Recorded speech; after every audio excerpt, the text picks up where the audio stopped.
Since its very inception, the quick commerce platform Zepto has been known for its unmatched audacity. Allow me to explain. This is a company that kickstarted its journey in the quick commerce space with what then felt like an impossible promise: 10-minute deliveries. No one thought it could pull it off, but it did, and it also forced everyone in the quick commerce race to follow suit. And that wasn't the end of it. The company's founders, Adit Palicha in particular, have made many an audacious claim in the past. I mean, I'm sure you remember how he confidently declared that Zepto would become even bigger than DMart in a little over a year. You see, the interesting thing about Zepto is that it has consistently confounded everyone in the space. This is a company that was on a fundraising spree bang in the middle of what was widely acknowledged as a funding winter. Which is why, in 2024, while much of the startup ecosystem was wobbling, Zepto was busy hiring. It added 2,000 new employees that year, which was a 175% jump from 2023. And that brings me to Zepto founder Adit Palicha's latest audacious bet. In an interview with the Ken, Adit said over the next 3 to 5 years, he wants Zepto to be known as a startup that created the most multi-millionaires. I'm going to let that sink in for a second. You see, these days, the standard pitch that people applying for VP level roles at the startup get is as follows. Would you like to create generational wealth? Think 50 to 100 crores in just 4 years. That is what Zepto's HR has been promising these applicants. They've been making it seem like bagging a job at Zepto is like winning a lottery ticket. And the thing is, it's not just bravado. Zepto saw its annualized gross order value triple to $3 billion in the 8 months leading up to January. And now it wants to go even bigger. Palicha wants his employees to share the spoils. So, by generational wealth, the company means offering employee stock ownership plans or ESOPs to senior executives based on their performance. The example Palicha gave us was that of Ayush Agarwal. He joined Zepto's finance team as a junior accountant and ended up becoming the chief of staff within 18 months. That's the kind of growth on offer. The $5 billion company is all set to go for an IPO by the end of 2025. But the word on the street is that there's also a very hefty price to pay. You see, Zepto has earned a bit of a bad reputation of late for promoting a toxic work culture. The company's lofty ambitions have been known to really put a lot of pressure on its employees. So, is the generational wealth carrot enough to keep its employees happy? Welcome to Daybreak, a business podcast from the Ken. I'm your host Rahil Philippos, and I don't chase the news cycle. Instead, every day of the week, my colleagues Nikta Sharma and I will come to you with one business story that is worth understanding and worth your time. Today is Tuesday, the 11th of February.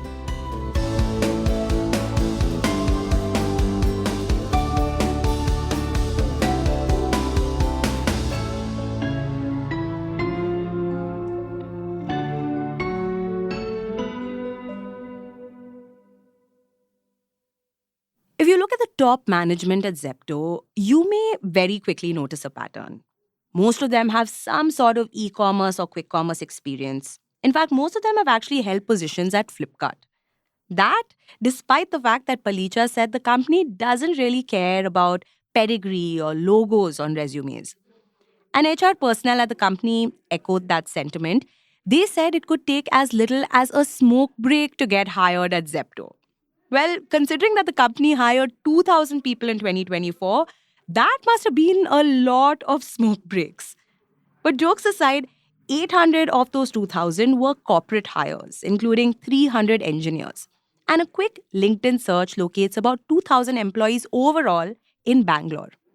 At least 1,200 of those employees have previously worked at Flipkart or Blinkit or Swiggy. In fact, interestingly, the company has also reportedly taken in a significant number of delivery partners from Blinkit.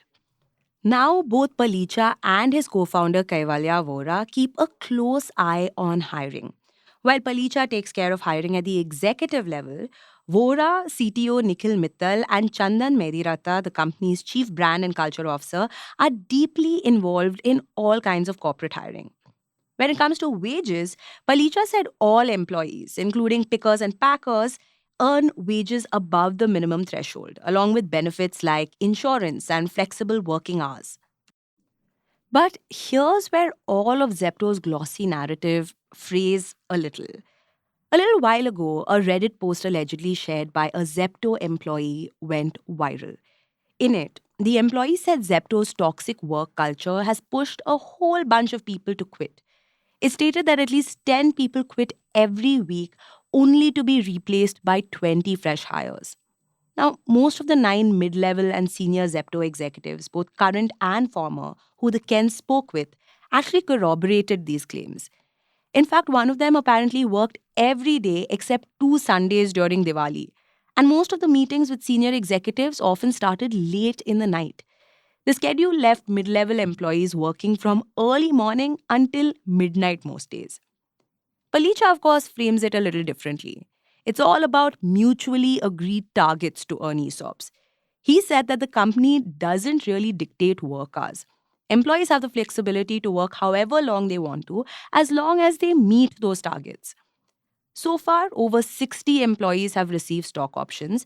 But as audacious as this company and its founders are, they're also currently focused on sustainability, which is why they had paused hiring for a few new vacancies, at least since November 2024.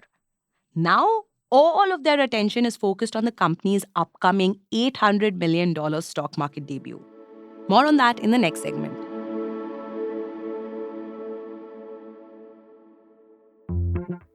I have an unusual question for you. Let's say you are a quick commerce company in India and I give you $1 billion budget that can make you win the race.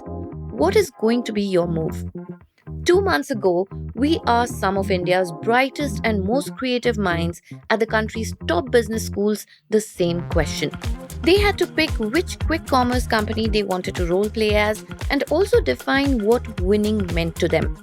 This was for the Ken's inaugural case competition organized in partnership with Zerodha. Big Basket can win by leveraging the Tata brand to collaborate with Kirana partners in a cost-efficient manner. Now, winning for us is simple yet ambitious to make 5-minute delivery the new normal. So, the basic core of our strategy is aggressive expansion. We don't see Flipkart becoming the Zomato, but the Uber Eats of this space. If you're curious about what is going on, I am super thrilled to tell you about our latest limited edition podcast, 1 Billion in 10 Minutes, which is centered around the same case competition finale. Over 6 episodes, you will hear the top 10 strategies, all rooted in real world and presented as game plans for 5 quick commerce platforms that have changed the way we shop. Listen to the podcast series today on Apple or Spotify or the Ken app. And now, back to the episode.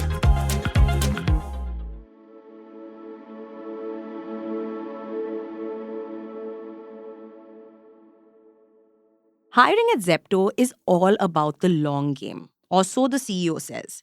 Sure, there are short-term roles here and there, temporary staff who aren't really on the payrolls for accounts payable, finance, or property scouting when the company needs to launch yet another dark store. But for corporate and engineering roles, it's long-term or bust. Palicha says short-term hiring just does not make sense. His point is that talent acquisition usually comes at a cost. If someone leaves in just 6 months, the return on investment is zero, and it ends up being a waste. Which is why, he points out, all of Zepto's senior leadership has been with the company from the very beginning. And he's got a point.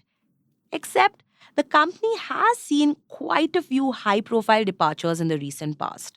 The latest, of course, was Martin Dinesh Gomez, Chief Human Resources Officer, who happened to quit in November 2024. In the last 18 months, at least 5 high-level executives have moved on from Zepto.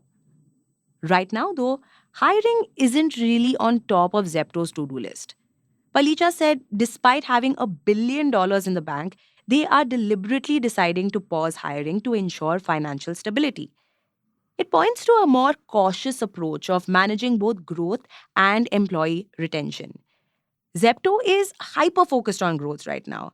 In fact, its latest move from Mumbai to Bangalore had to do with just that, consolidating rapid expansion. So, while Zepto is readying a brand new headquarters in an East Bangalore suburb, it's also already piloted its medicine delivery service Zepto Pharmacy and its even faster food delivery service Zepto Cafe in the city. Yet, behind its soaring growth and millionaire dreams lies the challenge of sustaining a demanding work culture and balancing short-term milestones with long-term stability. In its quest to churn out millionaires, Zepto still might want to ensure it doesn't also end up churning through its workforce.